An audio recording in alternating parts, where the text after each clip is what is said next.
Ano, Kimbo? Anong fake news yung pinagsasabi mo? Totoo naman, di ba? From tricycle, naging luxury car, at ang dami mo pang mga bag na mamahalin. Tapos sasabihin mo, fake news. Hoy, Kimbo, Teacher Kimbo. Hindi mo na maloloko ang mga tao dahil nakikita kung ano talaga ang ginagawa mo, lalo na mga pagsisinungaling mo. Kimbo, umayos-ayos ka.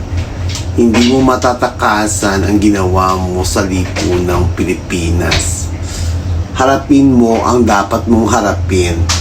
Walang excuses, dahil once na napatunayan na lahat yan, ikaw ang unang dadamputin. Kaya umayos ka na. Nakita mo kung nasaan ako.